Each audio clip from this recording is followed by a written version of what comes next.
है आपका इस चैनल पे पीसीएस विद तरुण पे। तो आज हम एनवायरनमेंट का टेस्ट लगाने जा रहे हैं और उसमें 2 टेस्ट लगाएंगे क्योंकि 2 मिनी टेस्ट हैं। तो 40-40 क्वेश्चंस हम करेंगे आज। और एक और बात बता रही, जो हिंदी के जो 20-20 क्वेश्चंस हैं ना, उसको हम लोग नेक्स्ट किसी और दूसरे वीडियो में हिंदी के तौर पे 40 क्वेश्चन कवर अप कर लिया जाएगा, ठीक है। उसके पहले एक रिक्वेस्ट है कि प्लीज़ चैनल को सब्सक्राइब कर दे, ज़्यादा से ज़्यादा शेयर करें और कमेंट्स करें, लाइक करें, शेयर करें, सब्सक्राइब करें।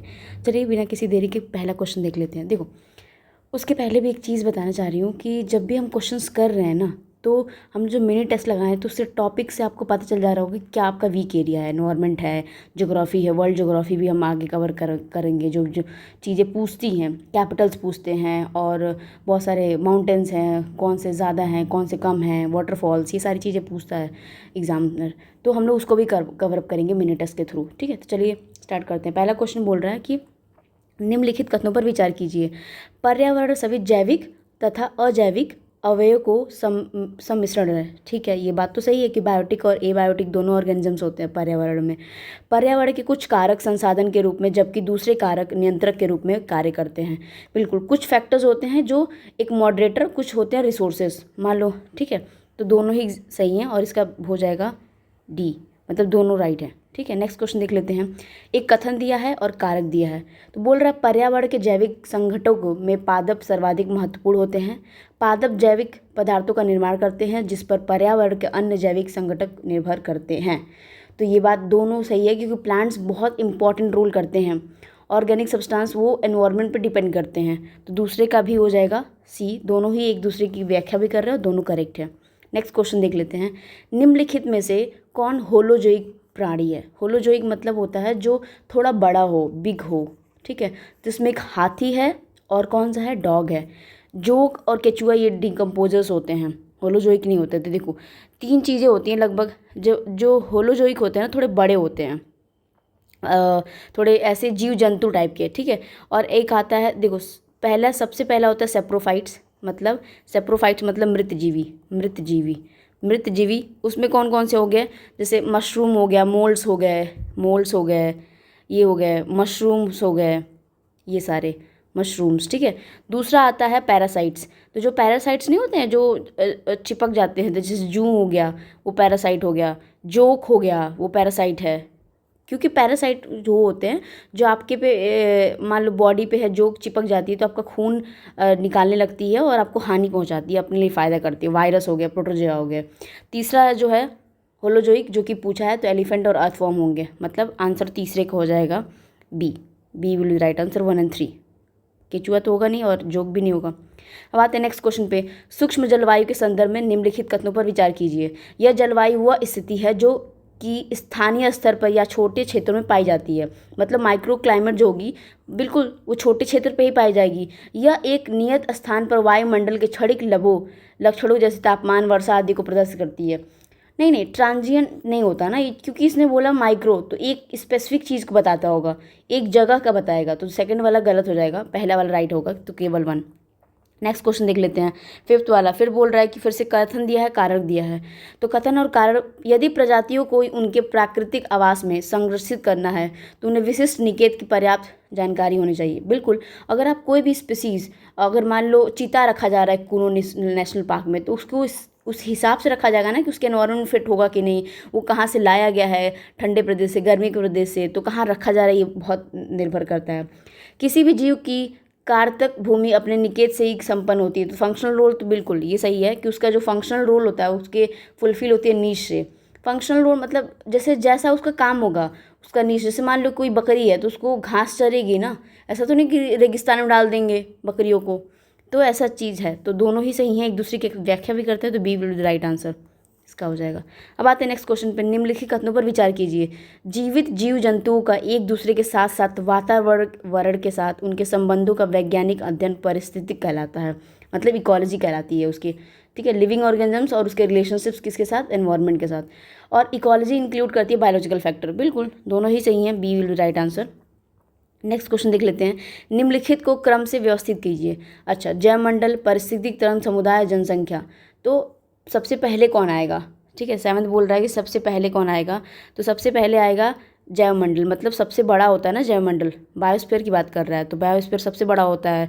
फिर आता है इकोसिस्टम, तो बायोस्फीयर देन इकोसिस्टम, इकोसिस्टम आया, फिर आता है जो समुदाय मतलब कम्युनिटी आएगी, उसके अंदर कम्युनिटी रहेगी, फिर आता है पॉपुलेशन, तो पॉपुलेशन, ठीक है। तो ये हो जाएगा हमारा बी राइट आंसर हो जाएगा। कीस्टोन प्रजाति के संदर्भ में निम्नलिखित कथनों पर विचार करिए। यह प्रजाति किसी समुदाय में प्रचुरता तथा जैव भार की अल्पता के सापेक्ष सामुदायिक अभिलक्षणों पर अपना प्रभाव दर्शाती है। हाँ सही है, यह प्रजाति अन्य प्रजातियों के अनुपातिक प्रचुरता को नियंत्रित करने में महत्वपूर्ण भूमिका निभाती है। बिल्कुल ये सही है। इन दोनों का ना पता है इंपॉर्टेंस, की स्टोन स्पीसीज़ वो होती हैं जैसे मान लो कि चीता हो गया या कोई भी ऐसा चीज़ हो जो बहुत रोल फैक्टर करते हैं। जैसे आजकल अभी बोलते हैं लोग कि जो मधुमक्खियाँ होती हैं ना, जो फ्लाइज होती हैं, तो फ्लाइज होती हैं अगर वो मर गई ना तो वो एक की स्टोन स्पीसीज़ हैं। क्यों होती हैं? क्योंकि वो लोग हैं, एग्जिस्ट करते हैं, तो इसका मतलब वो एनवायरनमेंट सस्टेनेबल चल रहा है, ठीक ठीक चल रहा है, ठीक है। इसलिए वो बोला ना कि बैलेंसिंग करने के लिए बहुत अच्छा, कंट्रोल करने के लिए अदर स्पीसीज़ का वो इनका रोल बहुत अच्छा होता है। की स्टोन, उसका नाम ही की स्टोन है। अब आते हैं नेक्स्ट क्वेश्चन पे। नाइन्थ बोल रहा है, नाइन्थ बोल रहा है फिर से कथन दिया है, कारक दिया है। तो उसके पहले बोल रहा है कि मानव प्राकृतिक पर्यावरण को बड़े स्तर पर परिवर्तित कर अपने अनुकूल बनाने में समर्थ है। बिल्कुल मानव जो भी कर सकते हैं, कैपेबल है अडेप्ट करने के लिए। ठंडे, पहले हम लोग ठंडे प्रदेश से जो पैलेस्टीन से आके यहाँ अब जाके इस एरा में रह रहे हैं, तो अब तो वार्मनेस ज़्यादा होगी ना, तभी तो एग्जिस्ट कर रही है मानव। अब आते कारक बोल रहा है, मानव अन्य प्राणियों की तुलना में शारीरिक एवं मानसिक के साथ प्रौद्योगिकी स्तर पर भी सर्वाधिक विकसित प्राणी है।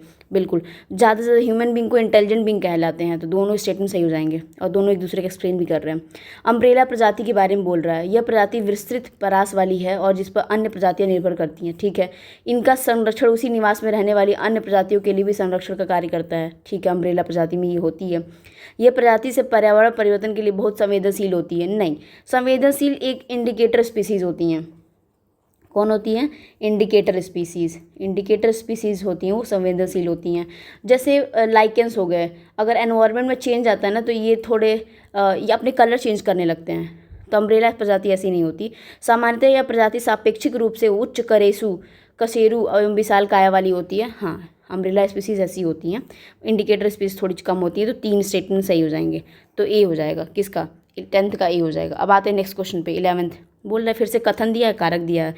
संक्रमिका प्रायः तनाव का क्षेत्र होता है। इकोटोन थोड़ा टेंशन होता है। इकोटोन जो होता है वो टेंशन का जोन होता है। यह 2 या अधिक पारिस्थितिक तंत्रों का संक्रमण होता है। ये दोनों स्टेटमेंट सही हैं और एक दूसरे की व्याख्या भी कर रहे हैं। तो स्पष्टीकरण नहीं, ये वाला हो जाएगा, सही है स्पष्टीकरण। तो ए नहीं, इसका सी आंसर हो जाएगा। 11th का सी हो जाएगा। अब देखो बोला ना इसने कि इकोटोन बता दे रही हूँ मैं क्या होता है। ये इकोटोन, नीश, ये सब पूछा जाता है। नीश भी अभी बता दे रही हूँ मैं। देखो इकोटोन जैसे बता रहा हूँ, मान लो ये मैंग्रोव्स फॉरेस्ट है और ये ओशियन है, तो यहाँ पे जो एरिया इसके बीच का जो ट्रांजिशन जोन होता है ना, ये इकोटोन होता है।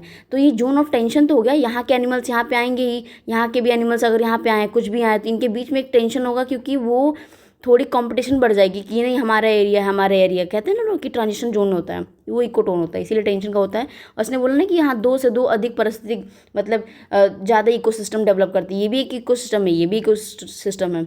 नीश क्या होता है? जैसे इसका ये नीश होगा मैंग्रोव्स में, फॉरेस्ट में अगर जो भी चीता और भी जो लोग रह रहे हैं वहाँ का उसका नीश होगा, वो फंक्शनल रोल उसका ये होगा ना कि वहाँ पे वो चीज़ों को मार के खाएगा। या किसी कोई पेड़ है तो उस पर जो चिड़िया रह रही है, मतलब बर्ड जो है, वो भी उसका नीश है। यहाँ पे उसका रोल क्या है? उसी में दाना चुगना, घोंसला अपना नेस्ट बनाना, ये सब चीज़ें करना, ठीक है।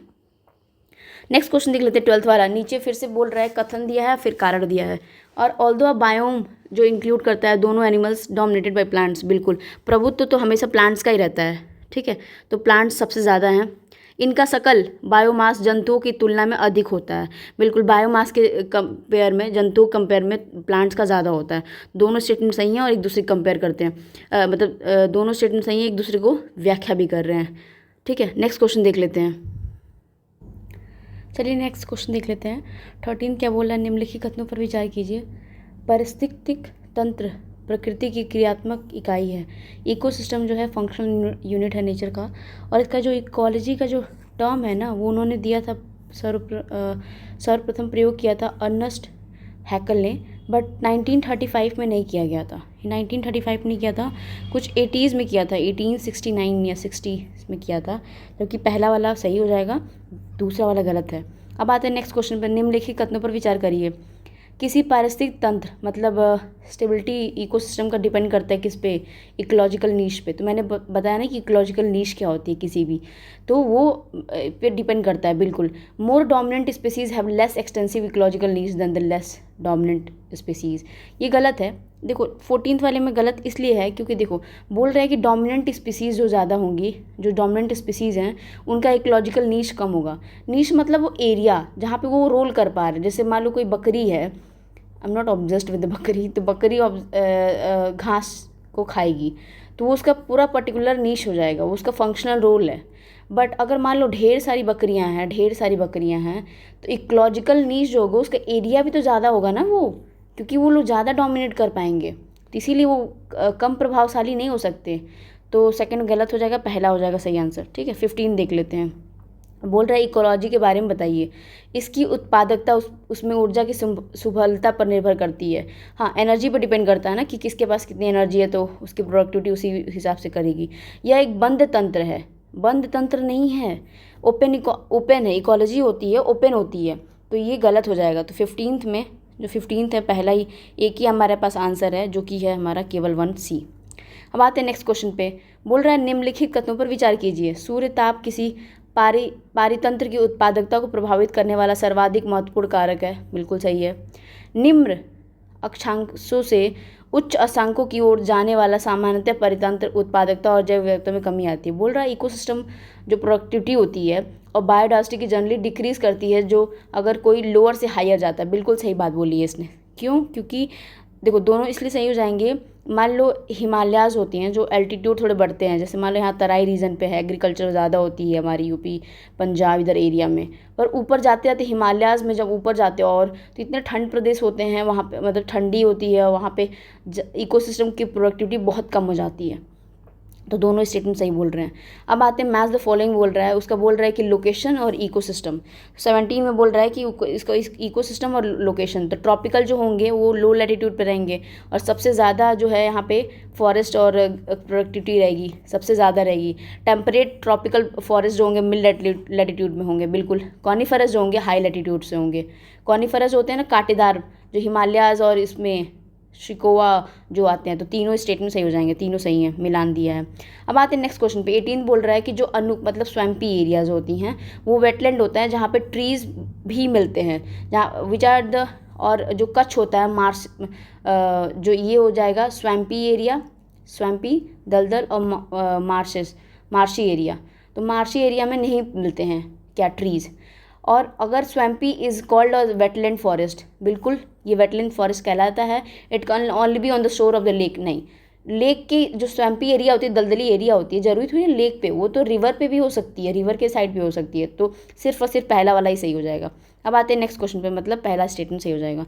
नेक्स्ट क्वेश्चन देख लेते हैं। बोल रहा है कि कॉम्पिटिशन, सिम्बायोसिस, कम्युनिज्म, प्रेडेशन, ये क्या है, मतलब बायोलॉजिकल इंट्रैक्शन में से इसमें से कौन से हैं। तो बायोलॉजिकल इंट्रैक्शन इसमें सारी ही हो जाएंगे, सारे ही आंसर सही हैं। अब आते हैं नेक्स्ट क्वेश्चन पे। निम्नलिखित में से किसी पारितंत्र के अजैविक घटक हैं, मतलब एबायोटिक कंपोनेंट पूछ रहा है, मतलब जिसमें जान वान नहीं हो।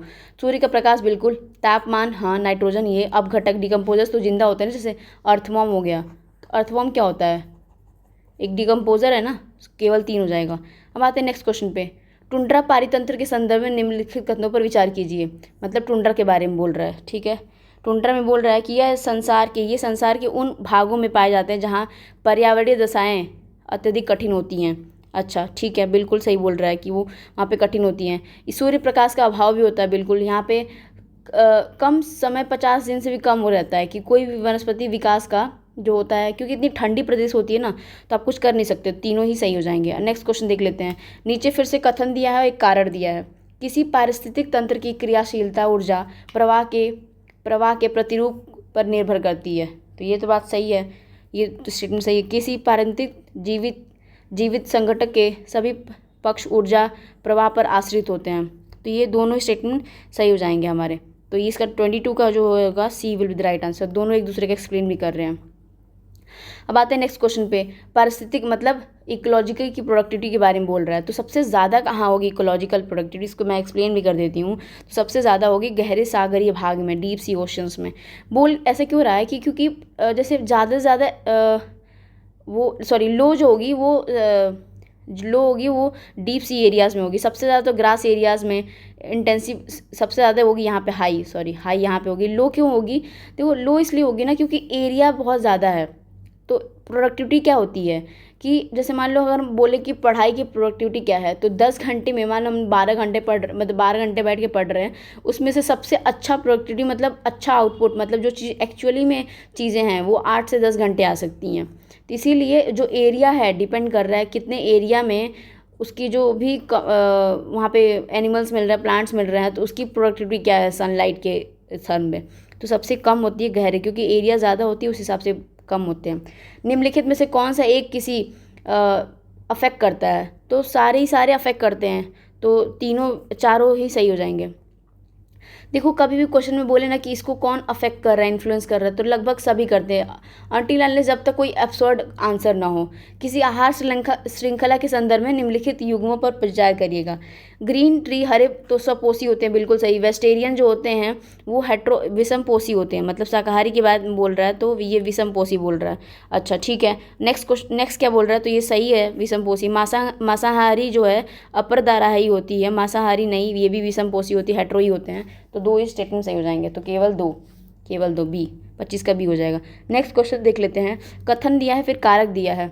तो प्रायः केंचुओं को किसान के मित्र के रूप में संबोधित किया जाता है, तो ये फार्मर्स का फ्रेंड कहते हैं। यह जटिल कार्बनिक पदार्थों खंडन करने के साथ साथ भूमि को भुरभुरा बनाने में मदद करते हैं, बिल्कुल। ये दोनों स्टेटमेंट एक दूसरे की सही व्याख्या भी कर रहे हैं और दोनों सही हैं। अब आते हैं नेक्स्ट क्वेश्चन पे। किसी पारितंत्र के संख्या पिरामिड के संदर्भ में निम्नलिखित कथनों पर विचार करिए। 27 का बोल रहा है, ठीक है।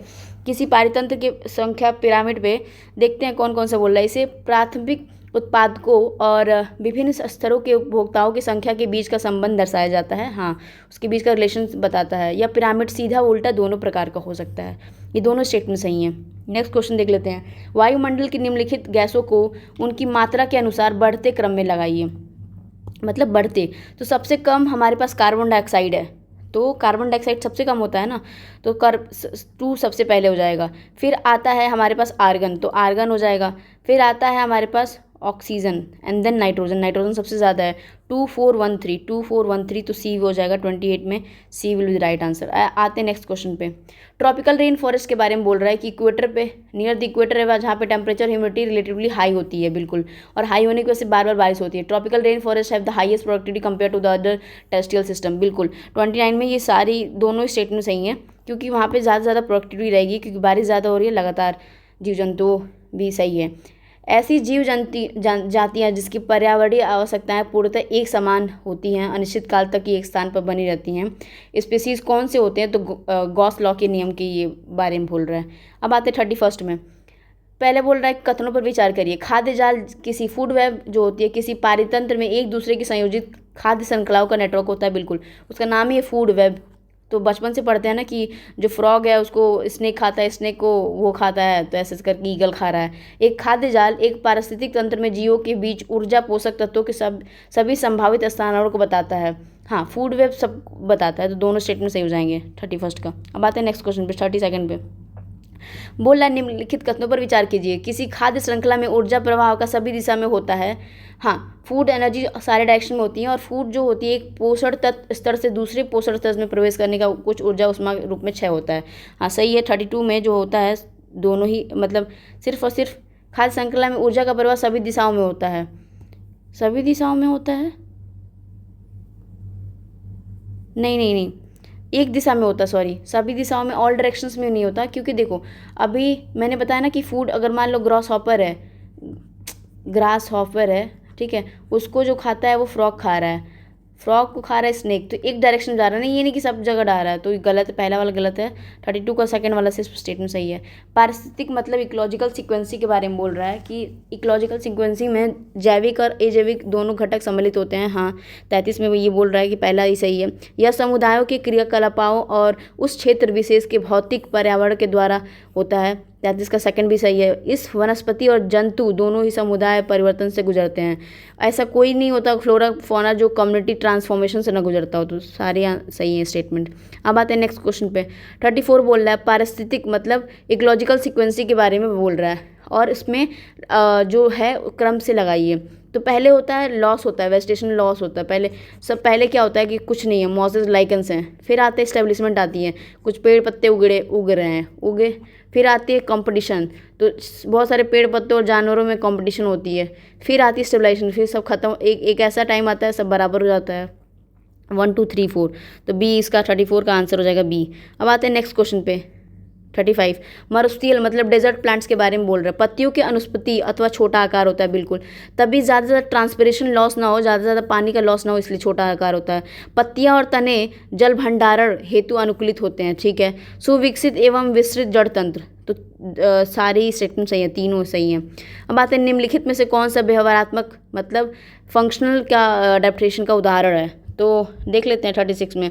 पहला बोल रहा है पत्तियों की अनुस्पति नहीं, सॉरी, पत्तियों का तो वो 35 ये था। कुछ पक्षियों द्वारा अनुकूल जलवायु हेतु प्रवास करना, ठीक है, सही है, ये तो बात सही है।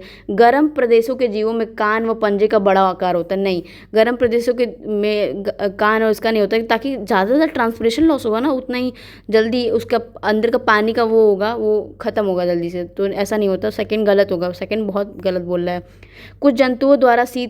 कुछ जंतुओं शीत निष्काय दर्शाना होता है, कुछ जंतुओं द्वारा ग्रीष्म निष्काय दर्शाना होता है, बिल्कुल। तो कुछ जंतु होते हैं कोल्ड वार्मिंग होते हैं, और फिर कुछ होते हैं जो वार्म डोरमेंसी के होते हैं।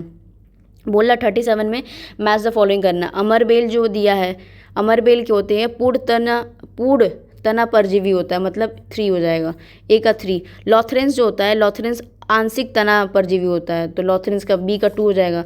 तो बी का 2 सिर्फ इसमें सी और डी में दिया हुआ है, ठीक है। ए का 3, तो ये वाला राइट हो जाएगा। सी का 1 रेफ्लेशिया जो होगी वो पूर्ण जड़ परजीवी है, और चंदन आंशिक जड़ परजीवी है, ठीक है। किसी जलीय मतलब एक्वेटिक सिस्टम के बारे में बोल रहा है। प्रकाश का किस पे निर्भर करती है, देखो डिपेंड कैसे करती है, जड़ की लिवता पर, हाँ, सैलिनिटी पे भी, अवेलेबिलिटी न्यूट्रिएंट्स पे भी, और जो सनलाइट है, entry of the rays lights, तो तीनों ही स्टेटमेंट सही हो जाएंगे। तो 38 का डी हो जाएगा। अब आते हैं नेक्स्ट क्वेश्चन पे 39 बोल रहा है नीचे एक मतलब कथन दिया है, फिर कारण दिया है। तो किसी पारितंत्र के विभिन्न पोषण स्तरों की कार्यता भूमिका की तुलना करने के लिए ऊर्जा पिरामिड के सभी उत्कृष्ट प्रदर्शन करती है। हाँ, तो ये बात तो सही है। उसमें व्यष्टियों के आकार और जैव सहित बायोमास का विभिन्नताओं पर जरूरत से ज़्यादा महत्व देकर उसे विकृत नहीं किया जाता है। दोनों स्टेटमेंट सही, एक दूसरे की स्पष्टीकरण भी कर रहे हैं। पिरामिड ऑफ एनर्जी, निम्नलिखित में से किन प्रक्रियाओं द्वारा वायुमंडल में ऑक्सीजन वापस लौटाती हैं, तो कौन सा ऐसा है जो वायुमंडल में वापस लौटाता है? ब्रीदिंग तो नहीं, हम तो सांस ले रहे हैं ना अंदर, दहन तो बिल्कुल नहीं, वो तो कंबशन, ऑक्सीजन का यूज़ होता है, यूज़ ऑफ द O2 दोनों बता रही है। प्रकाश का संरक्षण फोटोसिंथेसिस, बिल्कुल ये सही है, तीसरा हो जाएगा सिर्फ और सिर्फ। तो अभी ये वाला टेस्ट यहीं रहते हैं, नेक्स्ट फिर टेस्ट करते हैं कंटिन्यू, ठीक है। चलिए गाइस कंटिन्यू करते हैं, दूसरा टेस्ट भी हम कंटिन्यू कर लेते हैं, ठीक है। तो पहला क्वेश्चन बोल रहा है कंसीडर करना है फॉलोइंग बायोडाइवर्सिटी, जेनेटिक बायोडाइवर्सिटी के बारे में। यह किसी एक प्रजाति में उपस्थित जीन विविधता को दर्शाती है, बिल्कुल सही बात है। यह किसी समष्टि को इसके पर्यावरण के अनुकूल होने के प्राकृतिक चयन के प्रति अनुक्रिया प्रदर्शित करने का योग बनाती है। ये नेचुरल सिलेक्शन की रिस्पॉन्ड कराती है, तो ये सही हो जाएगा, दोनों स्टेटमेंट सही हैं। नेक्स्ट क्वेश्चन देख लेते हैं, निम्नलिखित कथनों पर विचार करिए।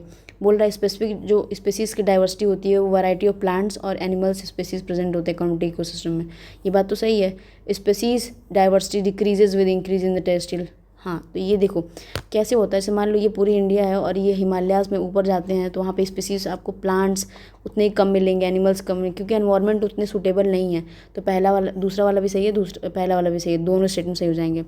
गामा जो है मतलब गामा की बायोडाइवर्सिटी के बारे में बोल रहा है, तो यह एक भौगोलिक क्षेत्र आवासों की प्रजातियों की प्रचुरता को बताता है, बिल्कुल उसकी रिचनेस को बताता है। या अल्फा एवं बीटा विविधता को का गोल्डन फल है, दोनों स्टेटमेंट बिल्कुल सही है। कैसे देखो, जो अल्फ़ा होता है ना, दो मान लो कोई स्पीसीज़ के 2 लोग हैं, तो उसके बीच में जो रिलेशन होगा वो अल्फ़ा होगा। बट अगर डिफरेंट यहीं के लोग हैं एक इकोसिस्टम में, तो बीटा हो जाएगा। बट अगर 2 इकोसिस्टम में E1 और E2, तो यहाँ पे गामा रिलेशन आता है, ठीक है। दोनों स्टेटमेंट सही है। नेक्स्ट क्वेश्चन देख लेते हैं। बोल रहा है कि जैव विविधता मतलब बायोडाइवर्सिटी के बारे में बोल रहा है। Biodiversity increase is as condition become favourable, तो फेवरेबल होगा तो भाई जाहिर सी बात है बढ़ेगा उसकी बायोडाइवर्सिटी। अगर मान लो बारिश होगी ट्रॉपिकल में, और ज़्यादा जो हरियाली आएगी, एनिमल्स ज़्यादा अच्छे से होंगे, फीड कर पाएंगे।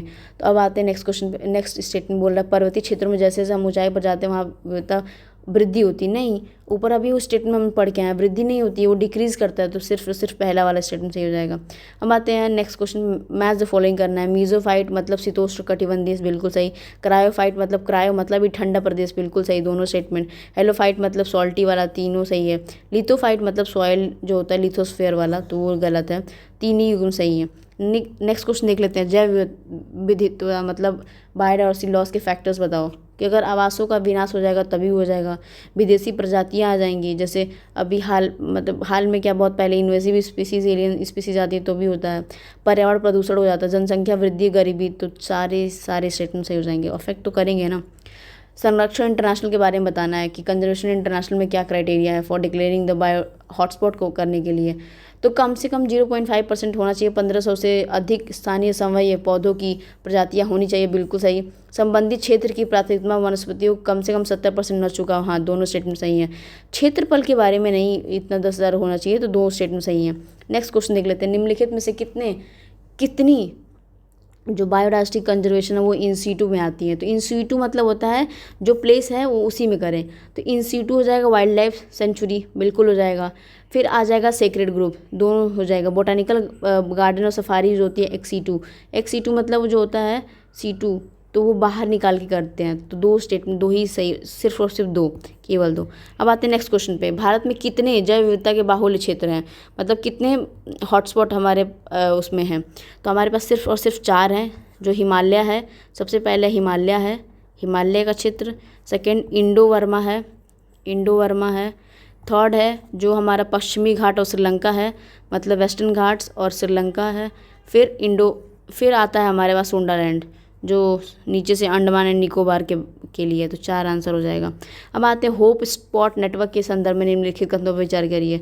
यह मिशन ब्लू और अंतर्राष्ट्रीय प्रकृति संरक्षण सन IUCN की संयुक्त पहल है, बिल्कुल। होप स्पॉट सागरों का एक ऐसा विशेष क्षेत्र जो इनके स्वास्थ्य के लिए महत्वपूर्ण है, हाँ महत्वपूर्ण तो सब है और ये भी महत्वपूर्ण है। भारत में कोई ऐसा घोषित होप स्पॉट नहीं है, गलत है। 2013 में ही तो सिर्फ और सिर्फ 2 स्टेटमेंट सही हैं, 2013 में ही अंडमान एंड निकोबार को किया गया है, अंडमान एंड निकोबार को, तो ये स्टेटमेंट बिल्कुल गलत था। 11 देख लेते हैं, एक राष्ट्रीय उद्यान को वन्य जीव अभयारण्य घोषित किया जा सकता है, तो नेशनल पार्क को कैन बी गलत, वाइल्ड लाइफ सेंचुरी को नेशनल पार्क कर सकते हैं, but not the vice versa नहीं हो सकता। भारत का प्रथम राष्ट्रीय उद्यान हेली नेशनल पार्क जो है, हेली नेशनल पार्क, उसका जो है 1936 में किया गया था, बिल्कुल गलत है, न तो 1 होगा न तो दूसरा होगा, दोनों स्टेटमेंट गलत हैं। क्यों, एक मिनट, भारत का जो पहला वाला होगा 1936 में तो की गई थी, तो हाँ दूसरा सही हो जाएगा। जिम कॉर्बेट नेशनल पार्क जो है ना वो भी किया गया था सबसे पहला, तो सी हो जाएगा, ठीक है। नेक्स्ट क्वेश्चन देख लेते हैं, और राष्ट्रीय उद्यान का नाम बदल के, लेकिन बाद में इस राष्ट्रीय उद्यान नेशनल पार्क का नाम जिम कॉर्बेट है, तो मतलब इसका जो है जिम कॉर्बेट, वही मैं बोलूँ, जिम कॉर्बेट नेशनल पार्क कर दिया गया, जिम कॉर्बेट। अब आते हैं नेक्स्ट क्वेश्चन 12th पे, भारतीय में कितने बायोस्फीयर रिजर्व यूनेस्को मैप जो है कार्यक्रम पे विश्व नेटवर्क बायोस्फीयर रिजर्व का हिस्सा है, तो भारत में कितने मैप हैं, मतलब मैनोस्फीयर बायो रिजर्व के, तो मन्नार की खाड़ी है, सुंदरबन है, नंदा देवी है, नौकरेक है, तो चारों ही सही हो जाएंगे। तो देखो बायोस्फीयर रिजर्व में मन्नार की खाड़ी, सुंदरबन, नंदा देवी, नौकरेक और ये सारी चीज़ें हो जाएंगी। एक और है पंचमरही वो भी है, सिमलीपाल वो भी है उड़ीसा में जो है। अचानक जो मध्य प्रदेश छत्तीसगढ़ में, अचानक अमरकंटक भी है। अगस्तमलय है केरल में। कंचनजोंगा है जो सिक्किम में, कंचनजोंगा। फिर पन्ना है जो कि वहाँ पे मध्य प्रदेश में, तो याद कर लीजिएगा, इतने सारे हैं। अब आते हैं नेक्स्ट क्वेश्चन पे 13 बोल रहा है, निम्नलिखित कथनों पर विचार करिए। साउथ बटन आइलैंड जो राष्ट्रीय उद्यान है भारत का सबसे बड़ा नहीं है, छोटा है, सबसे स्मॉल जो है साउथ है। और जो हेमिस है वो सबसे बड़ा है, जो लद्दाख में है। हेमिस जो wild life sanctuary national park है, तो वो लद्दाख में वो सबसे बड़ा है, बिग है।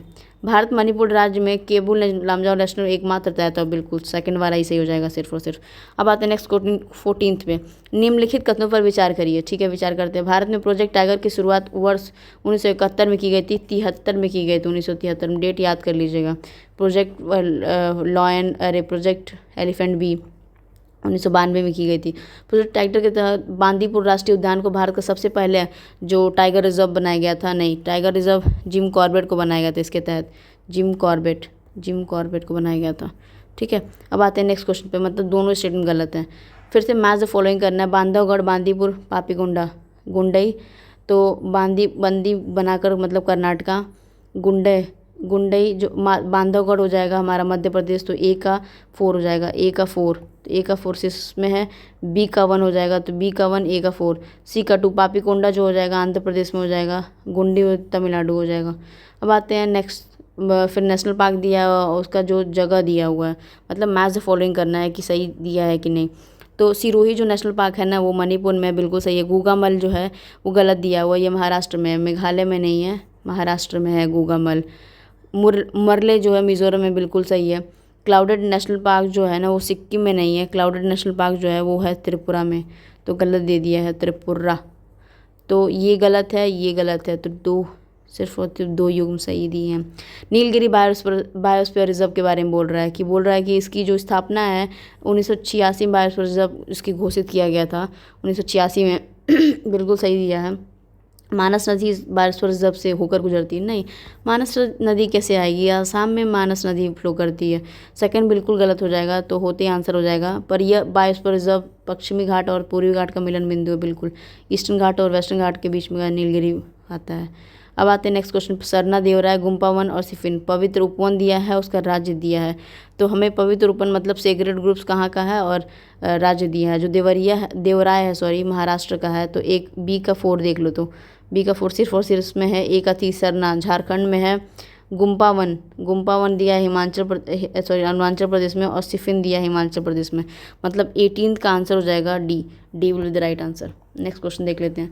अचानक अमरकंटक ऊपर बायोस्फीयर रिजर्व पढ़ के आए, संदर्भ में निम्नलिखित कथनों पर विचार करिए। यह राज्य मध्य प्रदेश और राजस्थान में, नहीं, अभी तो बोला मैंने मध्य प्रदेश और छत्तीसगढ़ के ऊपर, जो याद कराई छत्तीसगढ़ के बीच में।